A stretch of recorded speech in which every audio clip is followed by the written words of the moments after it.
अस्सलाम वालेकुम एवरीवन, मेरा नाम असद है। और वो डेवलपर्स जो कि आजकल काम नहीं कर रहे हैं कोविड-19 की वजह से, जिनकी जॉब्स जा चुकी हैं, अपने घरों में बैठे हुए हैं, अगर आप उनमें से हैं और अगर आपको बहुत अच्छा काम करना आता है लारावेल में, तो ये टास्क आपको सूट कर सकता है। इससे रिलेटेड एक पोस्ट ऑलरेडी मैं पब्लिश कर चुका हूँ, जो कि मेरा यूट्यूब चैनल है, उसमें जो कम्युनिटी वाला सेक्शन है वहाँ पे आप इसको देख सकते हैं। लेकिन स्टिल मैं इस वीडियो को भी रिकॉर्ड कर रहा हूँ, क्योंकि फिर जिस वक्त मुझसे कोई कांटेक्ट करता है तो वो काफ़ी सारे क्वेश्चंस करता है कि इसमें करना क्या है, कैसे होगा। ये तमाम तर क्वेश्चंस के मैं आंसर्स इसी वीडियो में देना चाहता हूँ, ताकि मुझसे जो फिल्टर्ड लोग हैं वो स्पेसिफिकली कांटेक्ट करें, जिनको ऑलरेडी पता हो कि इसमें करना क्या है। तो बेसिकली जो लारावेल का एक्सपीरियंस है वो मैंडेटरी है, वो ज़रूरी है। अगर आपको लारावेल में काम नहीं आता और अच्छा काम नहीं आता तो फिर आप रिजेक्ट हो जाएंगे। और मुझसे उसी सूरत में कांटेक्ट करें अगर आप 100% श्योर हैं कि आप इस टास्क को टैकल कर लेंगे। अब यहाँ पे मैंने लिखा हुआ है from Pakistan only. Right now जो मुझे डेवलपर्स चाहिए वो सिर्फ और सिर्फ पाकिस्तान से चाहिए। मुझसे जो इंडिया के डेवलपर्स हैं वो भी कांटेक्ट करते हैं, जो बांग्लादेश के डेवलपर्स हैं वो भी कांटेक्ट करते हैं। लेकिन प्रॉब्लम ये आ रही है कि मेरे पास यहाँ पे कोई ऐसी ऑप्शन अवेलेबल नहीं है कि मैं पाकिस्तान से इंडिया में या पाकिस्तान से बांग्लादेश में पेमेंट्स भेज सकूँ। कोई ऐसी सिक्योर ऑप्शन अवेलेबल नहीं है। ख़ास तौर पे जो 2019 फरवरी में एक वाक़या हुआ था, थोड़ी सी बॉर्डर्स पे कशीदगी हुई थी, उसकी वजह से काफ़ी सारी सख्ती आ चुकी है। तो मेरे कुछ क्लाइंट भी हैं जो कि इंडिया में रहते हैं और मैं उनके साथ रेगुलरली काम कर रहा था। लेकिन जब से ये मसला हुआ है उन्होंने भी मुझसे रिक्वेस्ट की थी कि अभी हम लोग काम नहीं कर पाएंगे। तो मैं इस चीज़ को अंडरस्टैंड करता हूँ। तो प्लीज़ जो डेवलपर्स इंडिया से हैं या बांग्लादेश से हैं, मेरे साथ काम करना चाहते हैं लेकिन इस प्रॉब्लम की वजह से मैं उनके साथ काम नहीं कर पा रहा, डोंट वरी, क्योंकि मैं अभी ऑलरेडी वर्किंग कर रहा हूँ किसी ऐसी ऑप्शन पे कि जिसको यूज़ करते हुए मैं आप लोगों को पेमेंट्स कर सकूँ। आई नो मैं आप लोगों को हायर कर सकता हूँ, अपवर्क के थ्रू भी, फाइबर के थ्रू भी हायर कर सकता हूँ, लेकिन वो मुझे सूट नहीं करता। वो मेरे लिए काफ़ी ज़्यादा एक्सपेंसिव है। अगर तो कोई ऐसा टास्क है जिसकी प्राइस बहुत ही ज़्यादा अच्छी है और उसमें पैसे बहुत ज़्यादा मिल रहे हैं, तो मुझे किसी को इस तरह से हायर करने में कोई प्रॉब्लम नहीं है। लेकिन जो अभी टास्क इस वक्त आ रहे हैं उनकी जो प्राइस है वो बहुत ज़्यादा नहीं है, उनकी नॉर्मल सी प्राइस है। तो इसलिए मुझे ये सब कुछ सूट नहीं करता।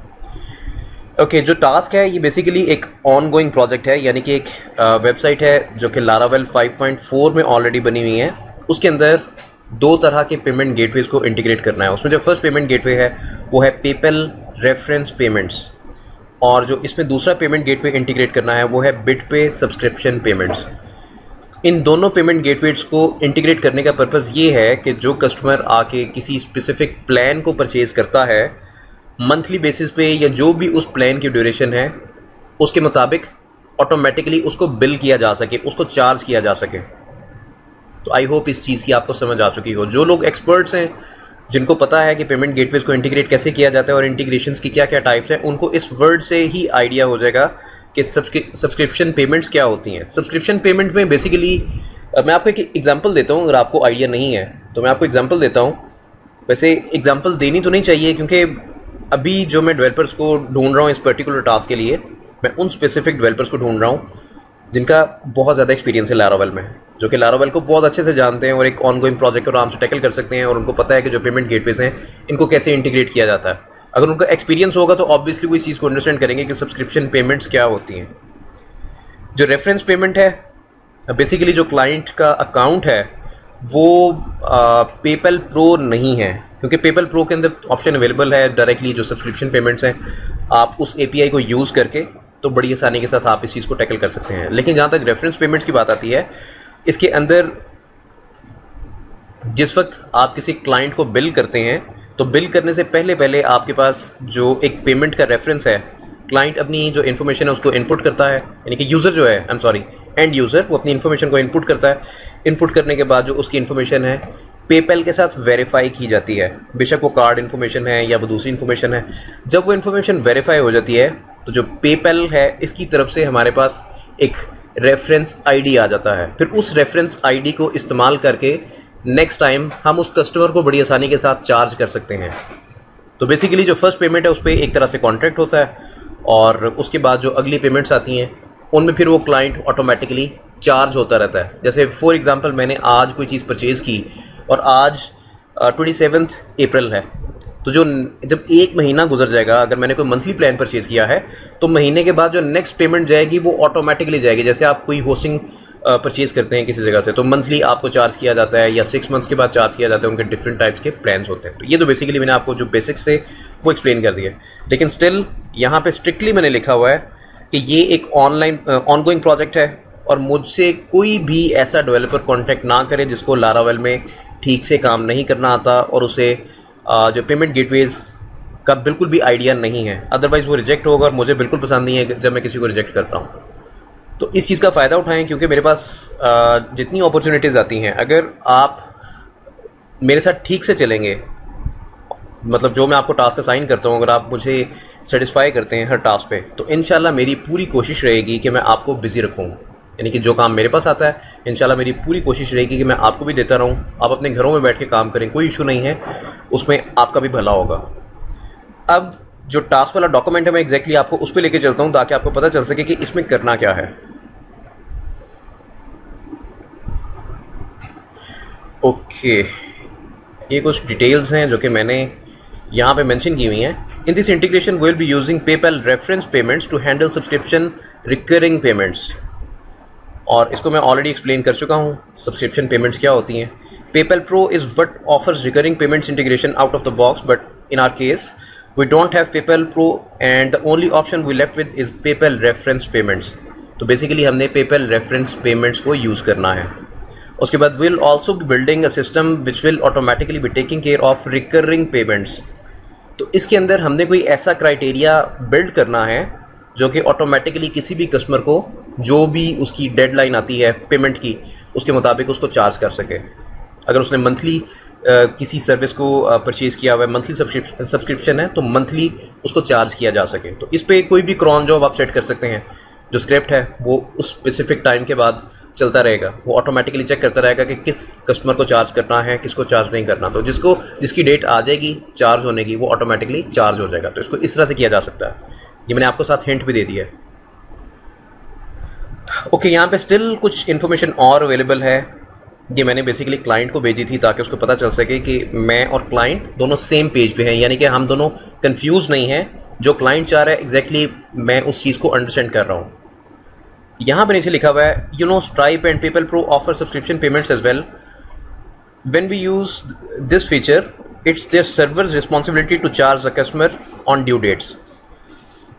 अगर हम स्ट्राइप यूज़ करते हैं, आपको पता है कि स्ट्राइप एक पेमेंट गेटवे है, इसी तरह अगर हम पेपैल प्रो यूज़ करते हैं और उसमें सब्सक्रिप्शन पेमेंट्स को हम कॉन्फ़िगर करते हैं, तो उसमें फिर वो जो पेपैल का सर्वर है वो उसकी अपनी हेडेक होती है। वो ऑटोमेटिकली चेक करता है कि किस कस्टमर को कब चार्ज करना है, जो भी सेटिंग्स हमने कॉन्फ़िगर की हुई होती हैं। अगर फॉर एग्जांपल हमने कॉन्फ़िगर किया हुआ है कि कस्टमर को हर तीसरे दिन चार्ज करना है, तो वो ऑटोमेटिकली उनका सर्वर कस्टमर को हर तीसरे दिन चार्ज करेगा। लेकिन हमारे केस में क्या है, हमने जो रेफरेंस पेमेंट्स हैं हमने इनको इस्तेमाल करना है।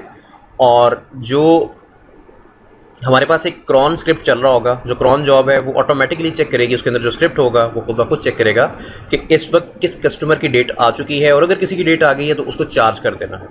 तो this is how it's gonna work. उसके बाद the customer initiates the first purchase and then onward their server keeps track of the subscription. ये मैं ऑलरेडी आपको एक्सप्लेन कर चुका हूँ कि जो पहली परचेज है उस पर कस्टमर आएगा और आके अपनी इन्फॉर्मेशन टाइप करेगा, उसमें first name, last name, what ever. उसके बाद उसकी पेमेंट डिटेल्स आएंगी और पेमेंट डिटेल्स को वेरीफाई किया जाएगा पेपैल के साथ, और उसके बाद हमारे पास रेफरेंस आईडी आ जाएगा उस पर्टिकुलर ट्रांजैक्शन का। और उस पर्टिकुलर ट्रांजैक्शन का तो नहीं कह सकते, लेकिन हमारे पास एक रेफरेंस आईडी आ जाएगा उस कस्टमर की वेरीफाइड डिटेल से रिलेटेड, और उस रेफरेंस आईडी की मदद से हम उस कस्टमर को जब चाहें चार्ज कर पाएंगे। लेकिन जो हमने सिस्टम को कॉन्फ़िगर किया होगा मंथली बेसिस पे, या जो भी प्लान उसने परचेज किया होगा, ऑब्वियसली वो उसके मुताबिक चार्ज होगा। आई होप कि ये पार्ट जो मैंने आपको एक्सप्लेन किया आपको इसकी समझ आ चुकी हो। उसके बाद थोड़ा सा नीचे आते हैं। अब features which are important and should be build for this integration. मैंने उसको सजेस्ट किया था क्लाइंट को कि इसमें कौन कौन सी फीचर्स आनी चाहिए जो कि समझ में आता है कि यार ये लाजमी होने चाहिए। The website should have two different interfaces. The first interface for customers, subscribers, और इंटरफेस फॉर एडमिनिस्ट्रेटर्स। तो बेसिकली इसमें दो तरह के इंटरफेसेस होंगे, एक कस्टमर्स के लिए जो कि उस सर्विस को परचेज करेंगे, और जो एक इंटरफेस होगा वो एडमिनिस्ट्रेटर्स के लिए होगा, ताकि वहाँ पे जो एडमिनिस्ट्रेटिव टास्क हैं उनको परफॉर्म कर सकें। जैसे वहाँ पे एपीआई की सेटिंग्स करनी है उनको सेव कर सकें, लाइव और जो टेस्टिंग आप कह लें इन्वायरमेंट है उनको स्विच किया जा सके। तो इस तरह की जो इन्फॉर्मेशन है वो एडमिनिस्ट्रेटिव साइड पे आएगी। तो इंटरफेस फॉर कस्टमर्स, जो इंटरफेस कस्टमर से रिलेटेड होगा उसमें क्या क्या ऑप्शंस आएंगी, उसमें ability to view all subscriptions, उसके बाद ability to upgrade downgrade a package, उसके बाद ability to cancel the subscription, और उसके बाद ability to validate a card detail. It's important because transaction ID expires after 24 months. Okay, यहां पे लिखा हुआ है कि जो ट्रांजैक्शन आईडी है जो कि पेपल रेफरेंस पेमेंट्स के थ्रू जनरेट किया जाता है, उसकी जो एक्सपायरी होती है वो 24 मंथ्स की होती है।